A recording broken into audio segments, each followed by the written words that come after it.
Welcome to the Edge of NFT podcast with your hosts, Jeff Kelly, Ethan Janney, and Josh Krieger. We aim to bring you not only the top 1% of what's going on with NFTs today, but what will stand the test of time. We explore the nuts and bolts and the business side, but also the human element of how NFTs are changing the way we interact with the things that we love. This podcast is for the futurists and dreamers, the disruptors and creators, the fans and connectors, and the makers and doers that are pumped about this ecosystem and driving where it goes next.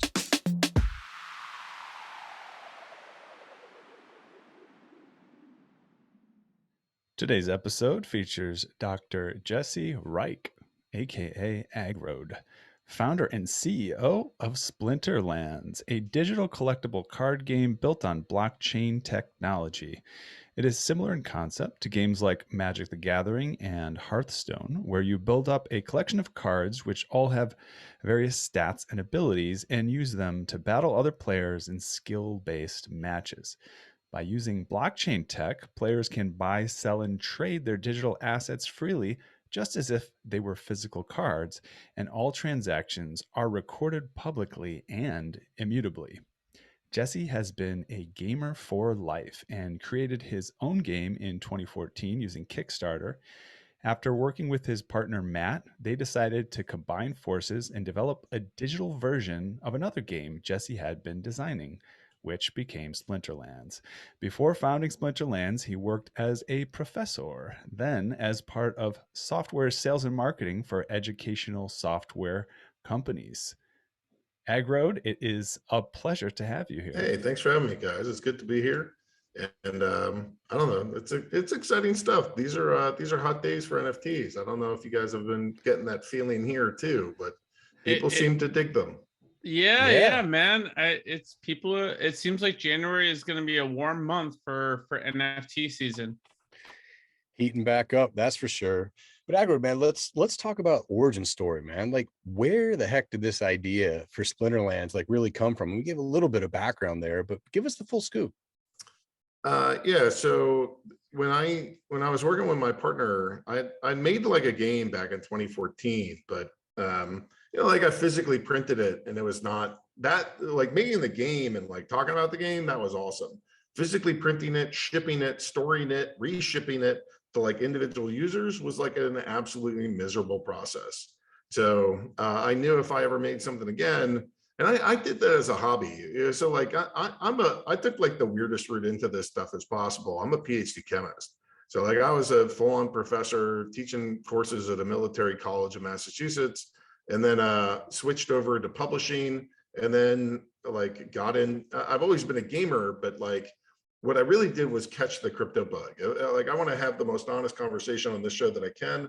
I got real pissed. I got real angry. And I said, this world just totally sucks right now. There's way too much poverty. There's way too much war. The surveillance state is totally overwhelming and disgusting. And what I want is to provide the antidote for those kinds of poisons. And I think that it's peace, prosperity, and freedom. And when I looked around, I said, what do I need? What tool can actually help undo all this crap?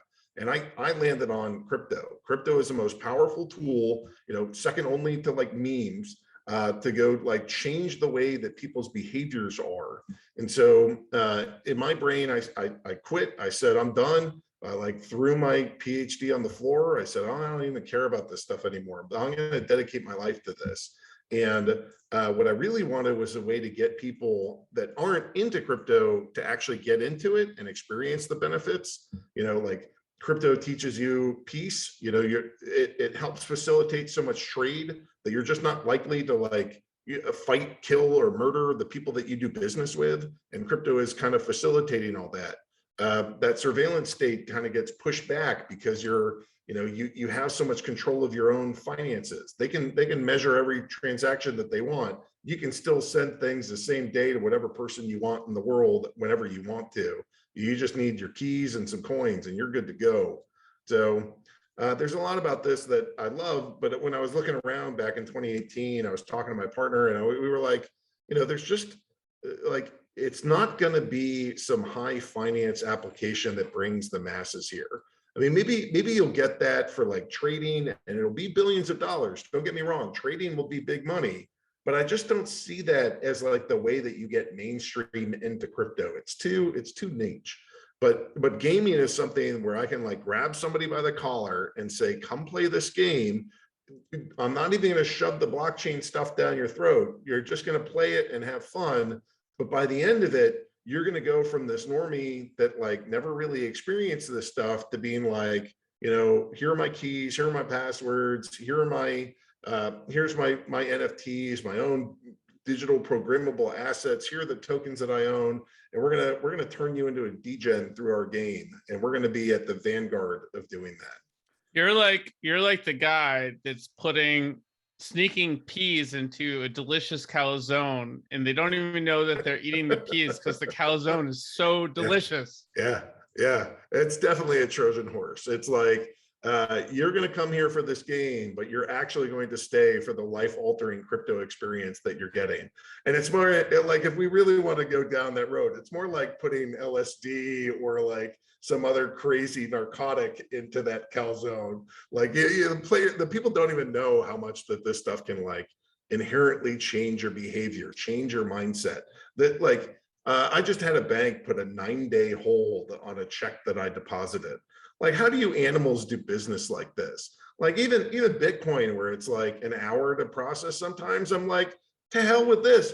Who can even handle this? You know, it's like, you know, I need my transactions fast. I need the ownership to be mine. I need I want the like freedom of speech that comes with these kind of things. You know, you look at like Twitter, you look at YouTube, they're platforming everybody, they're demonetizing everybody. Like they own your stream. You think you own it, but you don't. You were like renting it, and they're like paying you little like what is it, the little crumbs of the income that they're getting based off the views and the data that they're selling for you and your audience. You're getting the crumbs, and people don't even get it. Like it's going to take another couple of years for this to like fully sink in how much that Web 2.0 has totally been screwing and extracting value out of users. But here, at least, I'm trying to be one shining example of, here is a game, come play it, come own it. It's fun, it's exciting, it's like competitive puzzle solving. It's actually like quite enjoyable. Oh, and by the way, all along the way, you're not like wasting your money. You're buying assets, you're collecting tokens, you're growing your knowledge base, you're building a community. Like we're going to change your life. It's not going to happen in a week, but like over time, as you kind of like enter into this game and this experience, we're gonna turn you into a crypto degen, and you're never going to look back. Wow. Well, let's cut open this calzone. Just because I'm really enjoying this analogy, probably too much. And I'm afraid of how addicted I will get to your game, especially after this podcast. But in spite of my fear, go ahead and sort of unpack what's in this calzone. Describe Splinterlands to us. All right. So what we want is, again, our primary mission is to bring people into crypto. And so what we try to do is make this stuff as simple as possible. Not like the game mechanics. The game mechanics need to be rich and complex, but what you have to do in the game needs to be really simple. So you come into our game and you buy a pack of cards, and in that pack of cards, you'll have summoners and monsters. And the summoners are like a team coach, and your monsters are like the team. And so they'll do battle. It's like gladiator combat. It's simulated.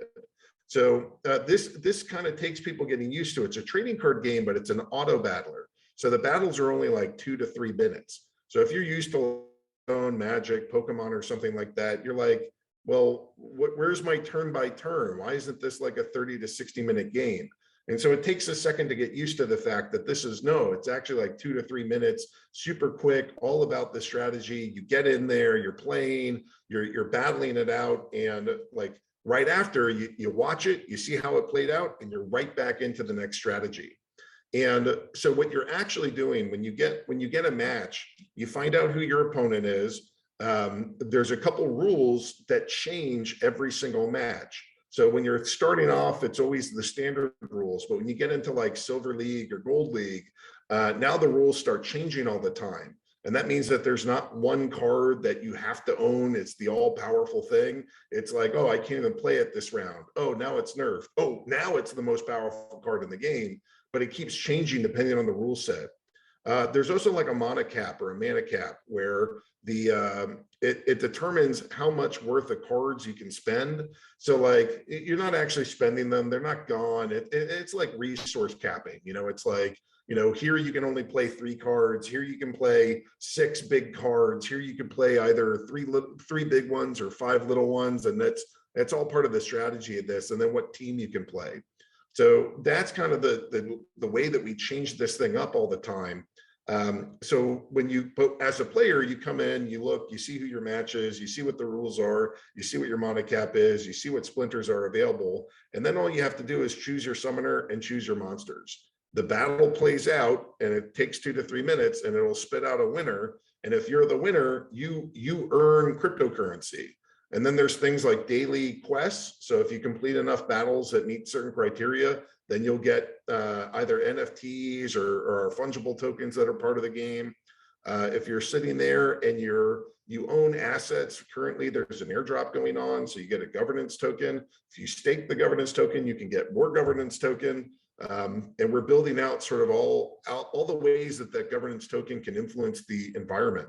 But ultimately, we want this game to be like one of the first, if not the first, truly decentralized game where it's really up to the players. So like we'll be a development company to help build it, and we'll provide some vision, but like the ultimate fine-tuned details is something that like we want validator nodes for, and we want like an entire system of how this all runs, but to really be ultimately a game that is owned and operated by the users, where our company assists in building the things that they want or we want, but are ultimately only approved by the stakeholders that own the governance token.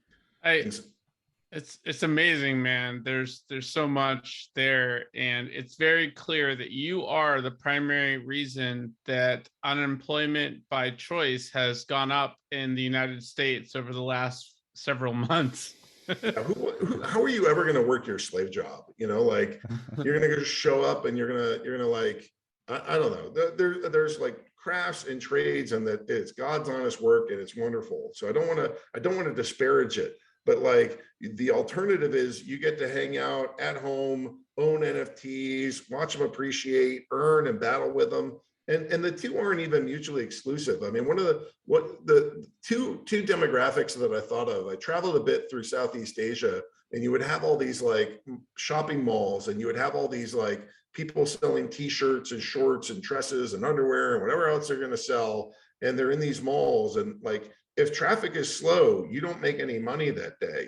Well, imagine that you're sitting there, you have your phone, and you can actually do some play to earn while you're waiting for customers. Maybe it's too early or too late in the day and nobody's there. Maybe it's an outdoor market and it's kind of rainy. Like, rather than just being like, oh, that day was wasted, why not like do some play to earn, and you can actually like battle and earn, so that you're like, we call it play to earn. And sometimes I'm like, this is like work to earn. Like you can actually get both done at the same time.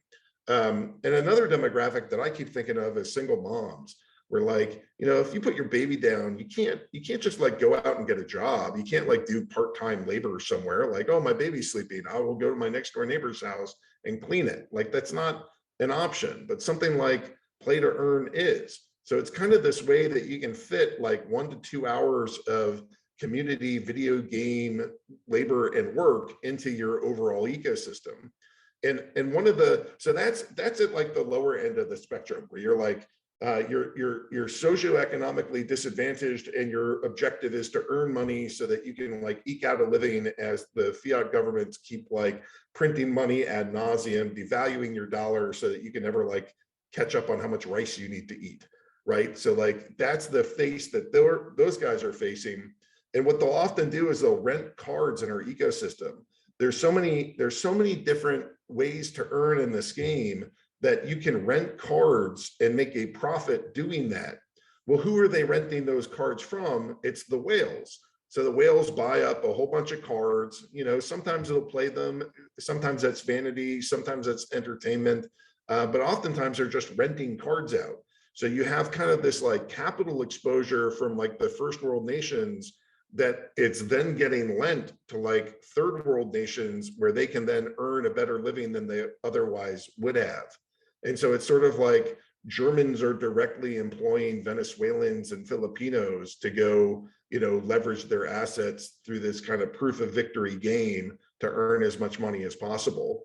And by doing that, it gets back to what you said. Yeah, like come work with us. Why would, I mean, you can go sweep the floors and like, there's not an infinite amount of Splinterlands you can play in a day. So you might want to have some other things to do as well. But like we're phenomenal for supplementing income, like all over the map, literally geographically, but also socioeconomically, from the lower end spectrum dudes that have to work to the higher end spectrum dudes that like buy a bunch of cards and rent them. Like we help people across that entire geographic and economic spectrum.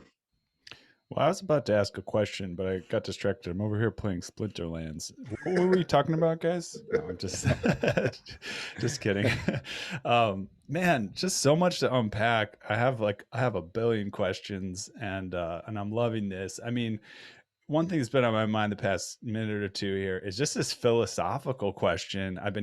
It's been over and over again in the news. I don't know who's pumping it or if it's just an emergence here of like the 4-day work week has been all over the place.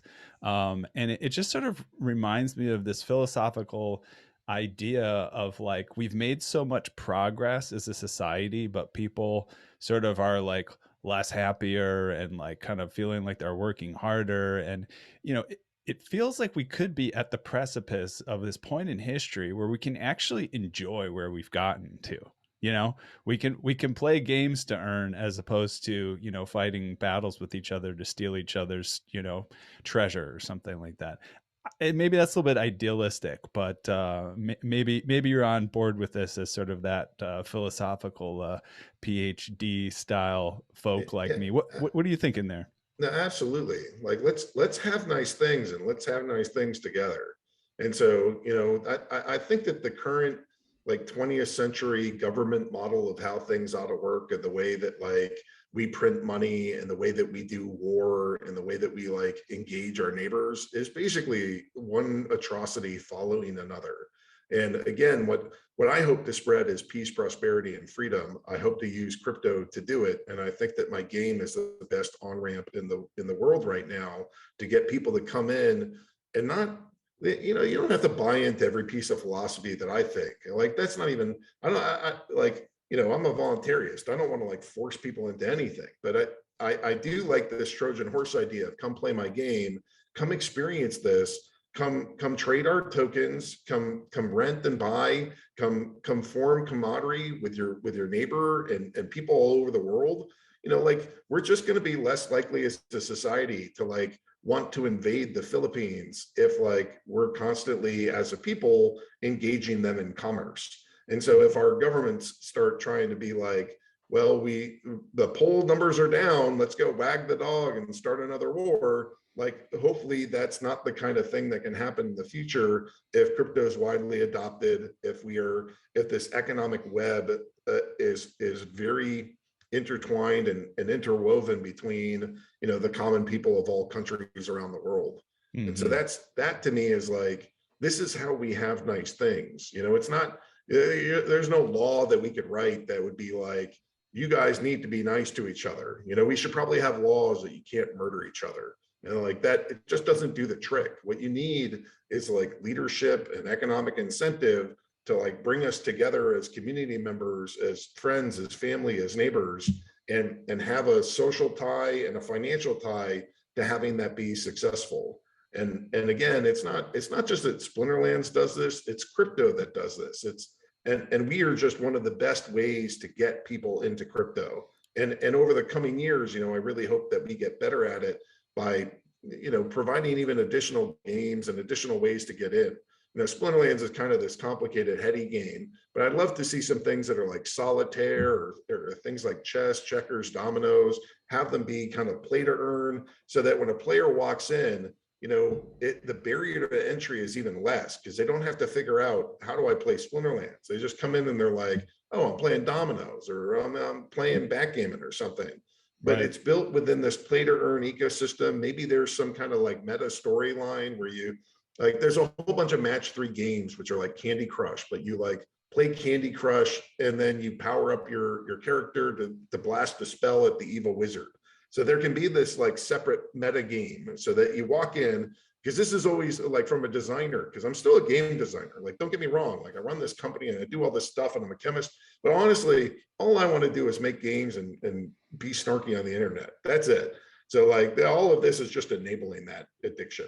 So, but what I want is to be able to go take that game and be like, look, you're going to come in, you're going to do this battle, and it's going to look really familiar. When you start, you're just going to be playing, you know, foosball. You're just going to be playing solitaire. You're just going to be playing games that you've known your whole life. It's just going to be these kind of like easy internet things. But then it takes this twist where you're like, oh, I own NFTs and I got to do this RPG thing. And I own, you know, cars and assets and all this other stuff. Yeah. Sounds good. Yeah. I think I really am excited about it and kind of I want to get folks engaged, you know, even though you mentioned these sort of simpler platforms, like, how do we get people into Splinterlands? We know that you have a card pack coming out. Chaos Legion launch is set to January 17th. Can you give us some details about that and how people can get involved? Yeah, this is going to be our 6th card pack. So we sold out of 5, we sold out of land, we sold out of skins, and this is the first like brand new offering I've had since June. And it's Chaos Legion. It's the next edition, and it's one of the bigger editions that we've done, just in terms of like sheer number of cards, the number of card packs that we're minting, and it's honestly to match the audience. Like the number of people that have joined our game since June is I think we have like 50x or maybe 70x, somewhere in there. So it's been this like enormous uphill or enormous like growth curve that's happened here. So yeah, we have Chaos Legion coming out. We had like a pre-sale for a month or 2, but that's finally over. And now literally anybody in the community that's looking to start, like this is literally the best time to get in, because we haven't had anything for people to buy since June. Cool. What's the price point for people to get? They just need 1 pack, or how does it get started? You start with a Summoner Spellbook, which is a $10 like purchase an account. And I know that's a little bit weird because free-to-play games would never tell you have to spend $10 to even start. But you know, it's like crypto, so there's bots and other things. So you always have to have some kind of barrier to entry, or else like they'll just take over everything that you're doing. So there's a small barrier to entry there. It's $10, but then packs are $4. So you know, this is, you know, I know games that put out like $1,000 treasure chests and things like that to get started, and we don't want to do that. I mean, a big chunk of our audience is in like the Philippines and Venezuela. You know, if we start doing like $100 packs, we immediately price out so many of the people that we're trying to provide the benefit to. So what we do is we have land, which we keep super scarce. So there's only 150,000 plots. You know, I got 500,000 DAU. So there's literally not enough land for everybody. So we have things like that, which are like super, super scarce, that we do expect to keep going higher and higher. I mean, we sold it for 10, the highs were at like 1,000, you know, per plot. So we've seen that thing 100x. That's what scarcity can do. But we don't want that for the card packs. We want to, every single year we'll release another set of card packs, and we want to keep it so that folks can engage at a price point that, you know, $4 is, in some parts of the world it's a lot of money, but for a lot of the world that's still an affordable thing to get you started. Yeah, that's exciting. It seems quite manageable. You know, I'm imagining back in like the 80s, you know, arcades, right? I mean, people would go to the arcade, get a bunch of quarters, feed them into one of these video games, you know, pick your pinball or whatever, but the quarters were left inside the machine. So I think it's kind of exciting to be in this domain where, you know, people are willing to spend on this type of thing anyways, but to have the opportunity to get something back, of course, it's kind of, that makes sense. You know? That's the dream, right? It's asset ownership. like it, and it's yours.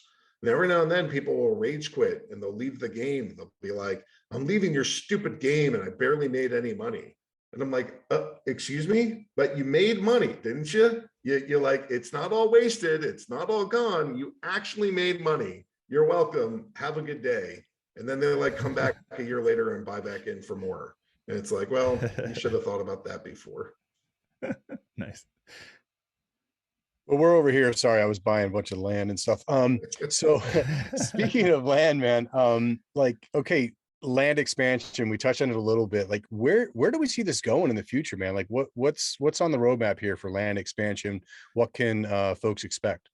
Yeah, so we've been working on this for about a year, and so we sold it Kickstarter style of like, hey, if you guys want to come in with this, we'll go build it, but you know, you got to kind of have to fund it to begin with. And they bought, you know, 150,000 plots from us, and we've been working on it for about a year. I probably have another quarter or two left before we can start rolling this thing out. But the whole idea of this is that you know, we want to decentralize the game as much as possible. And for this game in particular, you know, we wanted to have one more round of strategy. So like Splinterlands on the like strategic end, we want it as like far into like the heavy strategy as you can get. And to do that, we have our current round, which is blind, where I blind pick my summoners and my monsters, and so do you. And then they go on the board and you hit play. And what we want is one more round where I've picked my cards, you picked your cards, and then we add in items and spells. That is a second way to kind of impact the game. And when we were thinking through how do we want to add items and spells, the options were like, well, do we just build another pack and then we sell them there, where like our centralized business makes that money? And we're like, hell no, this is crypto. So what we're going to do, we're going to sell you land one time, and then the owners of the land are going to improve it, harvest it, and then they'll use the resources that they get to craft NFTs that are part of the game, which are those items and spells. So it'll be user generated NFTs.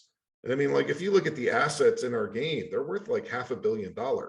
So I'm not talking about handing over the keys to like, you know, a little Miata or something and being like, here you go, community, have fun with that. I mean, this is a major revenue stream from a pretty damn successful business that we are now entirely handing over to the players to say, you know, we'll make sure that the cards that you're making are like well designed and fair. So we'll be the ones to design them, but you'll be the ones to mint them.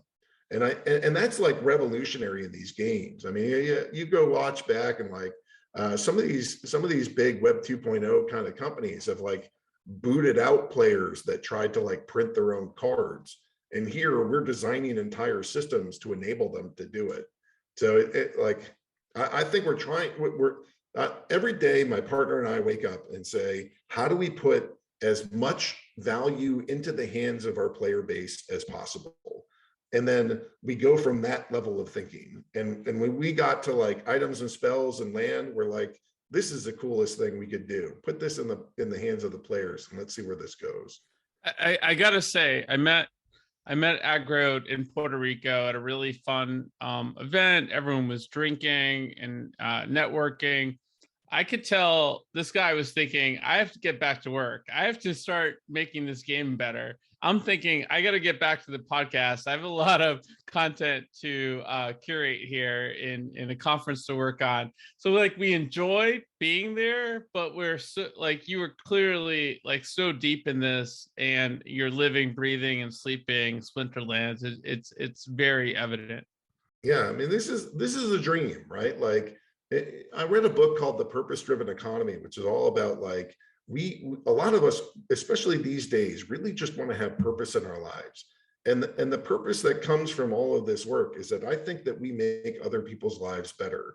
And again, it's across that entire spectrum. I had a guy that sent me a picture of a bed, and he said, I'm no longer sleeping on the floor. Thank you to Splinterlands. I had a dad that like sent me, look, dude, my kid has this like a blood disease and it's causing him all kinds of problems, and I just sit in the hospital and all I do is I play Splinterlands, and I'm just thankful that this is an opportunity that I have. And I have a whole set of whales that have sent me notes being like, hey dude, this game has gone crazy. I'm a millionaire now. Thanks so much. I never believed this could have happened. PS, please write tax software. And just that entire Nice. spectrum of people that are like feeling this on an economic level, feeling this on like a day-to-day emotional or spiritual support level, or just dudes that have made a freaking fortune doing it. I feel like this game is helping a lot of people. And my mission here is to try to help as many people out of this like terrible fiat system that we have, where, you know, you work harder every year and the wealth that you have goes down. That's terrible. Let's get our money working for us. Let's get our products working for us. And that's what I think that NFTs and crypto can do. I don't think it's unique to Splinterlands. I just think that we do it in a way that's fun and can attract new users at a rate that, like, you know, simple finance can't, or even Absolutely. decentralized finance can't. Absolutely. So, you know, we talked a little bit about your DAO plans in Puerto Rico, and you mentioned you know, what you're doing with land and the new sort of spells and whatnot. Is there anything else on the governance side of things that you want to cover? Yeah, I mean, it really comes down to, like, we want everything to be user approved. And so we're building a validator set of nodes where we're trying to get this game as decentralized as possible and really make the decisions of like what version of the software will we run, have that be up to players. So like little things, one example would be like over the history of the cards, we've probably pumped out 700 cards or something. And I think we've modified maybe 7 or 8 of them after we released them. You know, we looked at the cards, and at different tiers or different levels, they would have win rates that were over 70%. And we're like, yeah, this is kind of breaking the game. So, you know, it's fun to have, what we really like is cards that are overpowered in very narrow sets. So you get a certain rule and a certain combination, and there's nothing better than that card. But then you get to the next rule and the next combination, and you're like, I can't even play that card, or it's worthless or something. So we want it so that, like, in all these different rule sets, things are different. So we just have to design around that and kind of make this so that the I don't know, that we're just doing our best on behalf of players to build a game with rich economics, a rich community, and an economy that kind of spreads for the benefit of everybody. Yeah, you mentioned you know, you mentioned handing some things over to the users, and you know, being very excited about what you're working with here. Can you give us a little bit more about what's next in store for Splinterland? What other updates can we look out for? So the product roadmap that's kind of like right down the pike here is that on the 17th, we're releasing Chaos Legion, which is our first set in like 6 months. And then the next thing that follows that, a lot of these games, we're getting to the point where there's so many cards that, like, the amount of money that somebody needs to pay to build like a really competitive deck starts getting higher and higher when you have to compete with these players that have all the different additions. So what we're doing is we're creating a modern format and a wild format. And there's basically going to be 2 tracks that you can play in, of either owning just the most recent cards or the older cards, and making sure that they still have value while also not forcing every single player to own every single card to be competitive. So that's a big project for us. The one after that, there's sort of 2 kind of parallel developments. One of really getting all of our SBS governance live. So we spoke a lot about it, and we sold it, and a lot of people like freaking flooded our game because of it.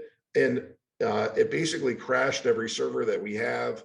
You know, our game runs on something like 30 different servers. And, you know, like a traditional free-to-play game might only run on 1.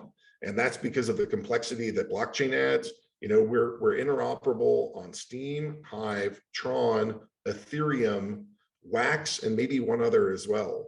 So we have to operate across all of those. So when we had this growth that was like 10,000 daily active players to over 500,000 daily active players in, like, I don't know, 3 months of time, you know, it totally swarmed us, and we had to figure out how do we scale our servers, not just one set, but literally 30 sets for all these different kind of bottlenecks.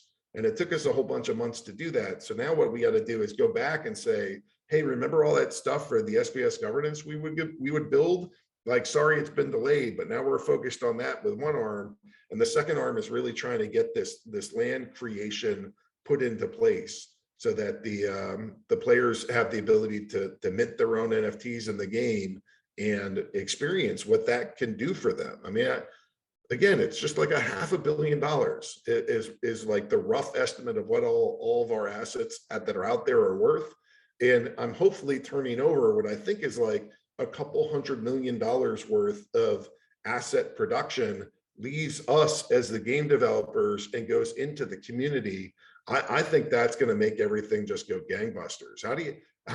Like, why would you play other stuff? I mean, this is a question that I actually get, or like, these are statements people make. This is a one-way valve for games. Like, once you experience this, you don't go back. You're like, I'm not going to spend $500 in Hearthstone or something. Like, that's insanity. It's just like pissing away money. Whereas in this game, I can actually own assets, rent them, hope that they appreciate. There's like, I have something, it might be digital, but I have this digital asset that I own. I'm not going back, never.